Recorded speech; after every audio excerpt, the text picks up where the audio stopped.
Caso você tenha chegado neste canal pela primeira vez, peço para você, por favor, inscreva-se no canal, assim você me ajuda a levar informação a mais pessoas. Se você já for, não esqueça de dar seu like e de compartilhar a live para também chegar a mais pessoas. Eu recebi um pedido de um grupo que se opõe ao passaporte sanitário.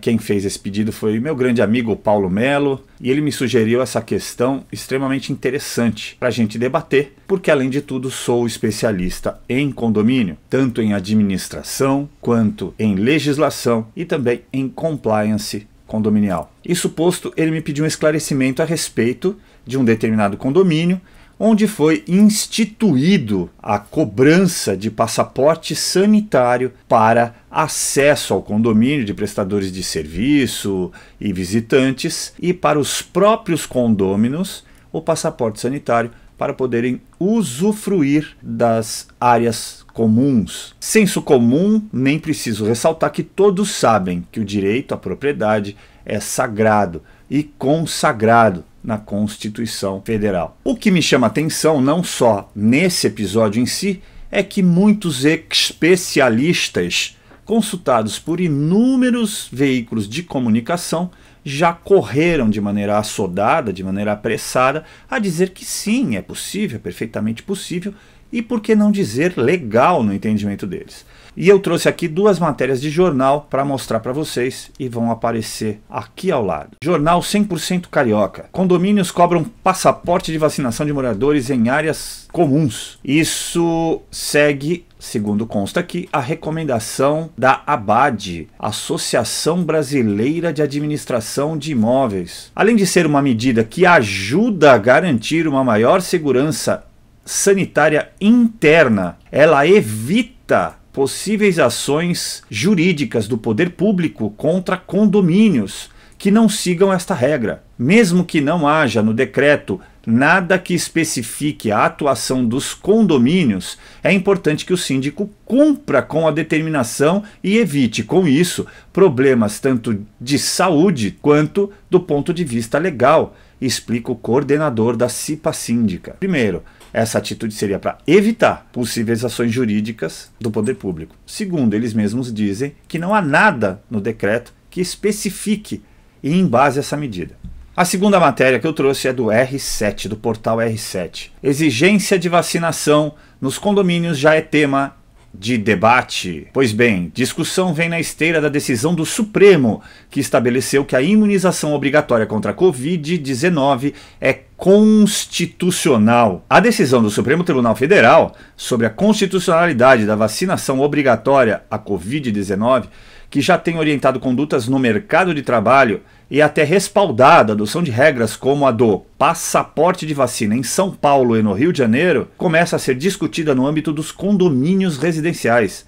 A delicada questão que se apresenta é se, afinal, é viável e legítimo obrigar que os condôminos sejam imunizados, sob pena de, eventualmente, terem acesso às áreas comuns limitado. O tema é controverso porque, ao mesmo tempo que se defenda o interesse da coletividade em detrimento dos interesses individuais, há quem questione uma possível interferência no direito de propriedade. Em sua decisão, o plenário do STF definiu que a vacinação obrigatória é constitucional. Ainda assim, ninguém deverá ser forçado a ser imunizado. Se houver uma recusa, contudo, o Estado poderá adotar medidas restritivas previstas em lei, como multas, proibição de exercer certas atividades, impedimento de frequentar determinados lugares, fazer a matrícula em escolas, entre outras. A vacinação compulsória é justificada em síntese quando a recusa de um indivíduo coloca em risco injustificado a saúde e a vida de seu vizinho, afirmou a ministra Rosa Weber em seu voto. Ao citar o princípio constitucional da solidariedade, a ministra Carmen Lúcia foi além.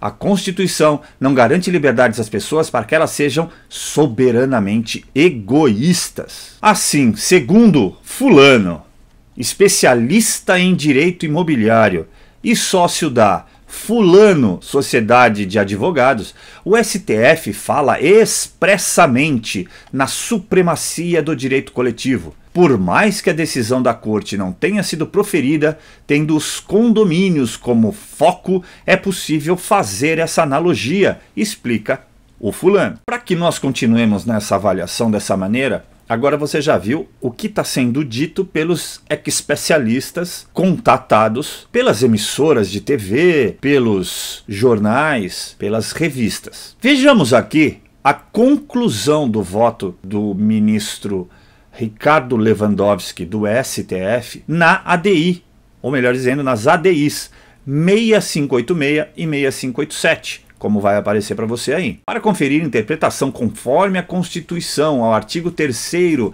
inciso 3º, a linha D da Lei 13.979 de 2020, de maneira a estabelecer que a vacinação compulsória não significa vacinação forçada, por exigir sempre o consentimento do usuário, podendo, contudo, ser implementada por meio de medidas indiretas, as quais compreendem, dentre outras, a restrição ao exercício de certas atividades ou a frequência de determinados lugares, desde que previstas em lei. Isso aqui parece que todos esqueceram. Previsão legal, previstas em lei. É preciso uma legislação específica, senhores especialistas, ou dela decorrentes e tenham como base evidências científicas e análises estratégicas pertinentes, venham acompanhadas de ampla informação sobre a eficácia, segurança e contraindicações dos imunizantes. Ficou bem claro isso que eu disse? Para nós eu creio que vai ficar. Agora, será que fica claro para a sociedade, para esses experts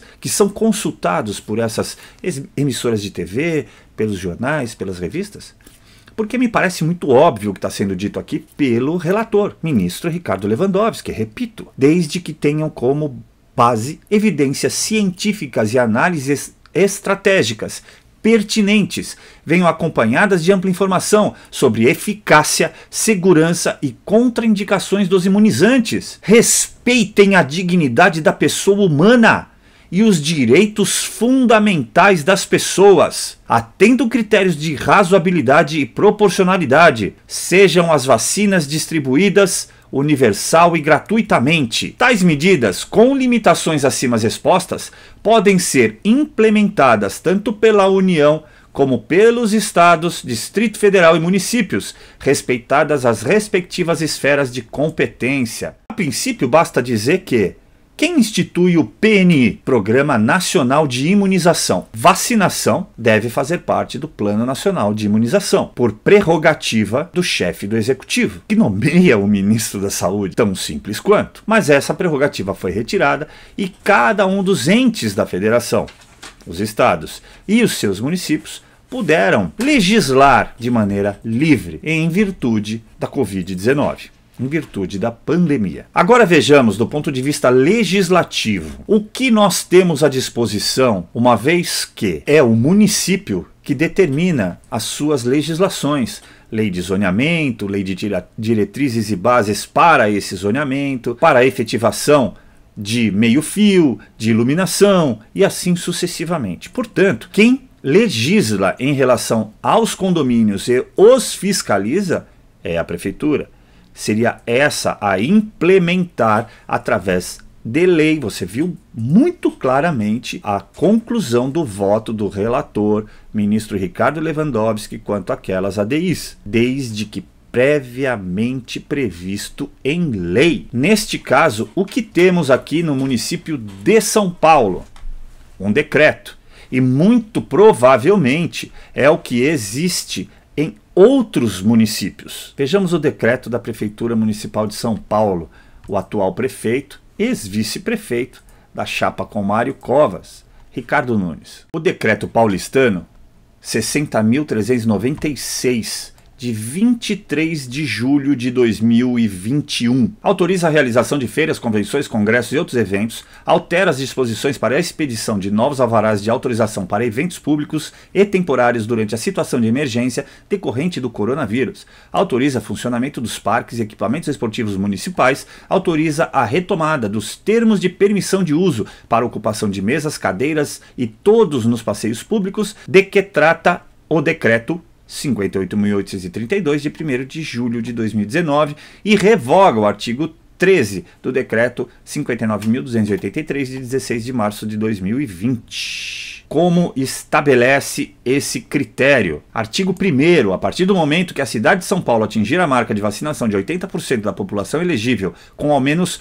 uma dose da vacina, fica autorizado, fato que já ocorreu, a realização das atividades de feiras, convenções, congressos e outros eventos, exceto festas, na cidade de São Paulo, desde que os participantes tenham recebido ao menos uma dose da vacina contra a Covid-19 e que sejam atendidas as regras e restrições de funcionamento dos estabelecimentos previstas no Plano São Paulo, instituído pelo governo de São Paulo por meio do Decreto Estadual 64994 de 28 de maio de 2020, que não trata de apresentação de nenhum passaporte sanitário. Isso foi tentado e foi arquivado através do PL 738. Como eu disse, o decreto tem 5 artigos, vai até o artigo 5º, que fala que entrará em vigor na data de sua publicação. Vejam só, vamos repetir aqui o inciso 1º para você entender que é uma condição para a abertura das feiras, congressos, convenções e outros eventos, exceto festas, na cidade de São Paulo, e está aqui a condição, desde que os participantes tenham recebido ao menos uma dose da vacina contra a Covid.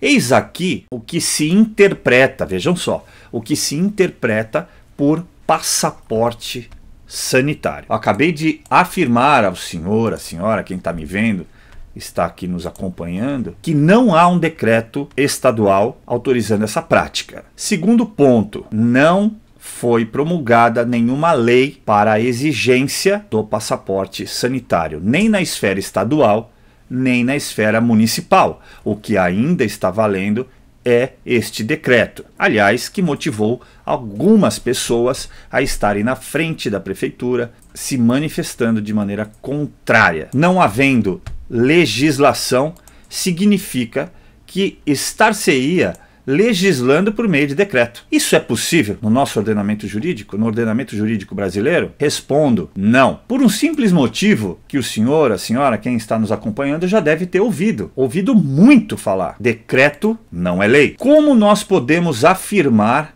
que decreto não seja lei? Porque está descrito, preconizado, lecionado, esculpido de forma muito clara no artigo 59 da Constituição Federal do Brasil. O processo legislativo compreende a elaboração de, inciso 1º, emendas à Constituição, inciso 2º, leis complementares, 3º, leis ordinárias, 4º, leis delegadas, 5º, medidas provisórias, 6º, decretos legislativos, 7º, resoluções. Desnecessário lermos o parágrafo único. Ah, doutor, mas veja só, tenho no inciso 6º, eu tenho decreto legislativo. Sim, está previsto aqui na Constituição Federal. Não confunda com decreto executivo, que pode ser implementado pelo prefeito, governador, inclusive pelo presidente da República. Não tem efeito de lei.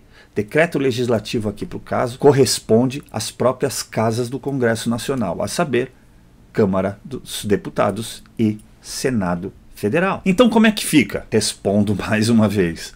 Não fica. Vamos à leitura do inciso 2º do artigo 5º da Constituição Federal. Ninguém será obrigado a fazer ou deixar de fazer algo, senão em virtude de lei. O que isso quer dizer? Isso aqui está no rol das garantias, dos direitos e garantias fundamentais do indivíduo, cujo caput desse artigo 5º diz que todos são iguais perante a lei. Vamos lê-lo.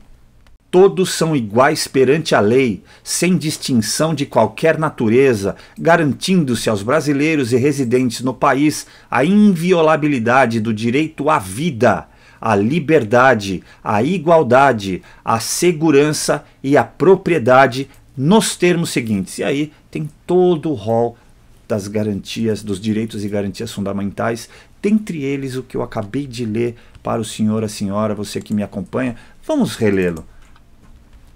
Inciso 2º do artigo 5º, ninguém será obrigado a fazer ou deixar de fazer alguma coisa senão em virtude de lei. Portanto, ninguém está obrigado a tomar vacina contra a sua própria vontade. Lemos a conclusão do voto do relator Ricardo Lewandowski. Repito, não é forçoso.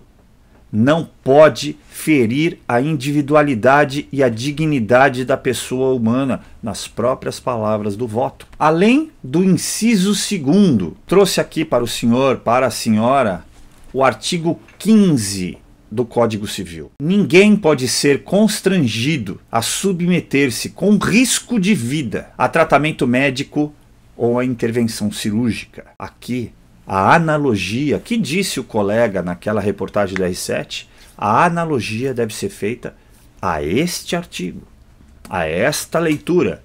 Tratamento médico. Estão utilizando a vacinação como um tratamento médico. Portanto, eu não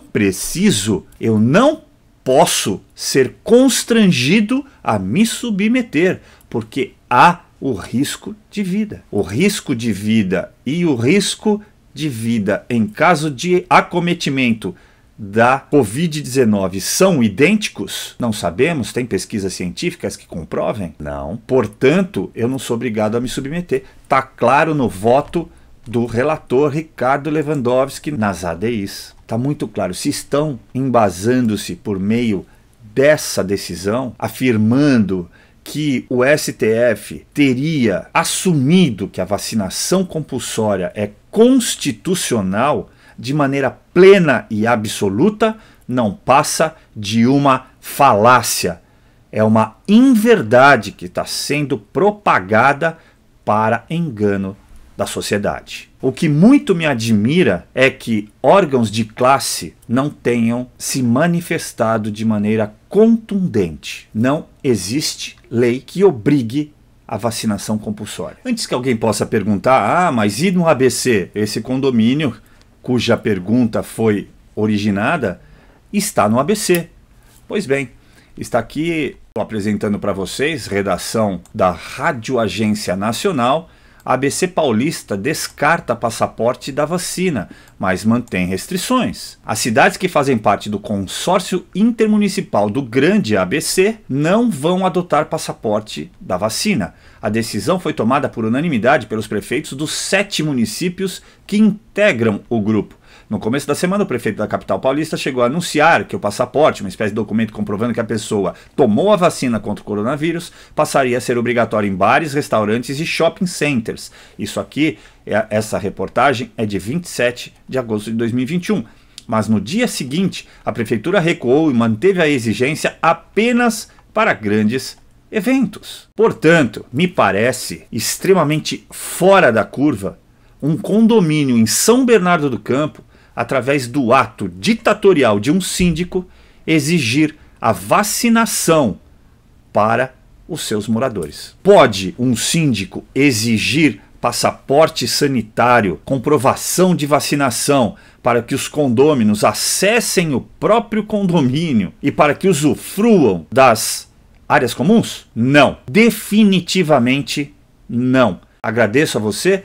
Sugiro que você se inscreva no canal para receber essas e outras notícias, porque o que eu fiz aqui, além do exercício da minha liberdade de expressão, eu fiz uma avaliação técnica sobre a vacinação ou possibilidade de exigir-se a apresentação de passaporte sanitário em condomínios. Não podem exigir.